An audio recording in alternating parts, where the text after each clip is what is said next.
Նաև ուզում եմ պարզաբանել, թե ինչ նկատի ունեմ ֆորպոստ ասելով, որովհետև սովորաբար ֆորպոստի խոսույթը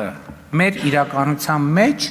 ներմուծվել է կապակցված մի կոնկրետ երկրի հետ, բայց շուտով ես ինքս ինձ համար միայն վարչապետի պաշտոնում արձանագրել եմ, որ դա ահավոր մեծ անարդարություն է,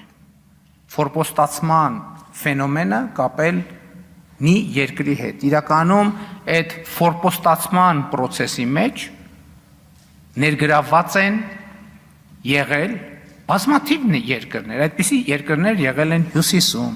այդպիսի երկրներ եղել են հարավում, այդպիսի երկրներ եղել են արևելքում եւ այդպիսի երկրներ եղել են արևելքում։ Բայց շատ ավելի կարեւոր է որ արձանագրել, որ ֆորպոստացման կրիտիկական մասսան ոչ թե եղել է մեզնից դուրս, այլ ֆորպոստացման կրիտիկական մասսան մենք ինքներս ենք եղել։